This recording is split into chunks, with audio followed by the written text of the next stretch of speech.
当地的结婚菜嘛，他们当地的菜，4个菜嘛，4个菜，2个青菜，4个肉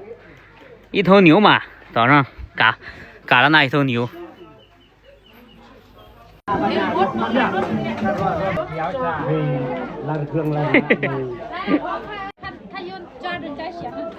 砸人家钱了？看爸爸，咦，我老婆一打扮漂亮的很。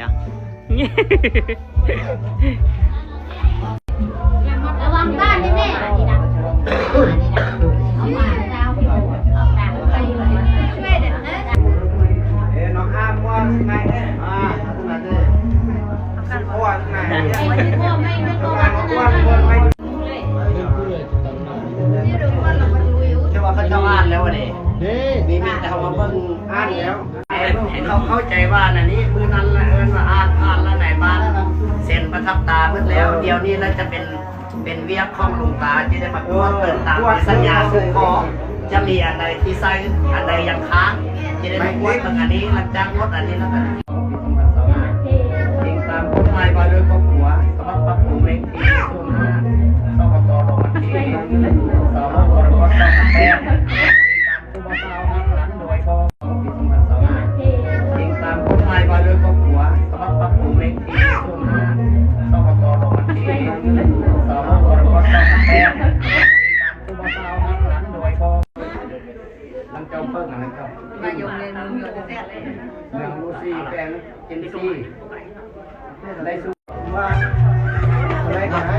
นับว่า10แล้วโอ้ย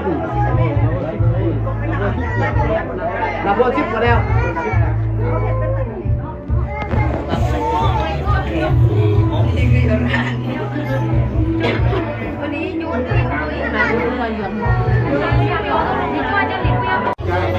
村长请儿子说一下，还有看看里面有没有啊？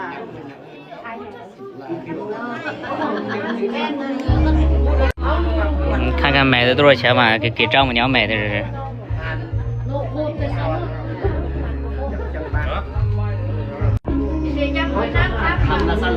สำคัญเนี่ยตายนี่แหละแต่เส้นมันเนี่ยนานเขาเพี้ยนมาว่านาซีเป็นมือกันนาซีเป็นมือใช่ครับเลยเอาให้พระเจ้าคลองกันกระทางใช่หรอเนี่ยกระทายมาดีเ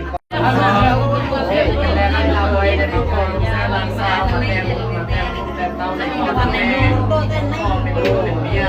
พ่อแม่จงวางอริยปัตกับให้พวกพระเจ้าแห่งยอดเคยเอาคำมันเชี่ยวคอขึ้นติดมวยมาติดมวยขึ้นทำมวยมาน้องแม่นะ给他们呢。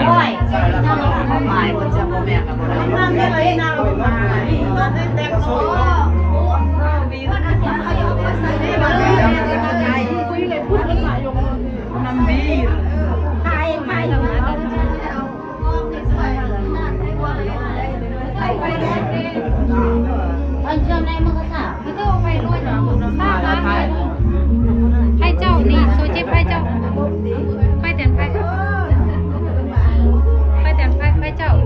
拍照不是视频，拍照，他要拍照啊。等一下你发给我啊。好，问嘛。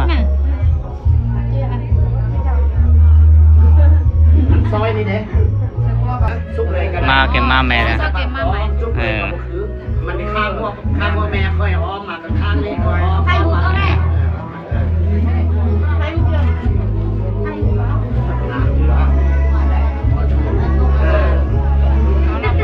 ่现在开始说钱。好歹买，好歹。1个亿。还有1个亿。先算线了，算了。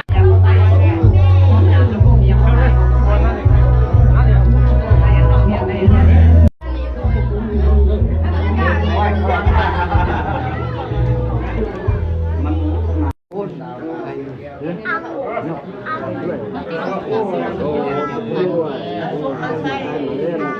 นี่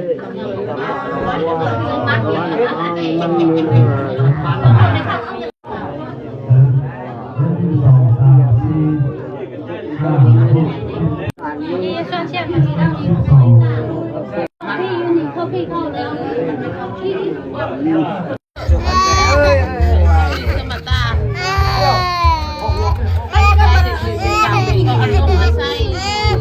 啊，不要嘛。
มาป้อนคุณว่าคุณก็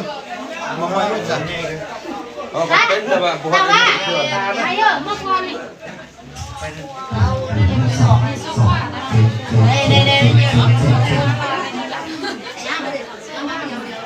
赶紧生个白猪，生个跟人子一样。那我看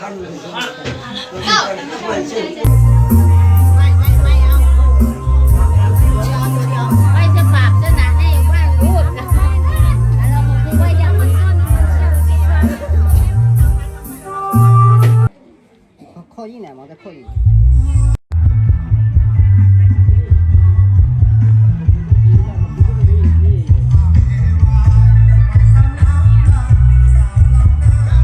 จะคัดแยกที่ตะมกต้มด้วย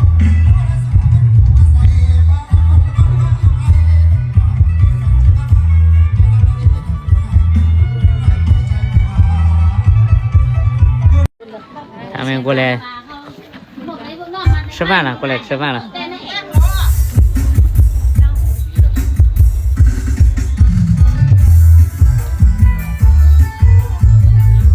喝啤酒啊，红包放了，喝啤酒。这个是村长，村长。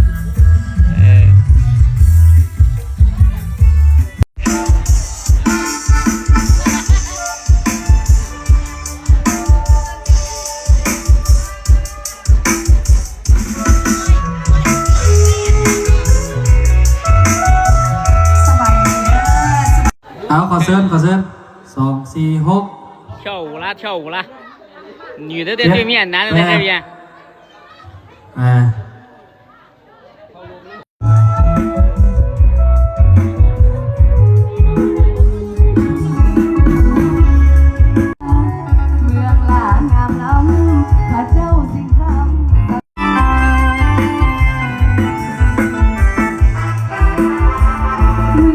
คิดถึงบ้านหัวใจสมหาที่แม่เคยเลี้ยงดาชีวิตสร้างบ้านป่า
结束了，结束了，好多人都走了，没有几个人了。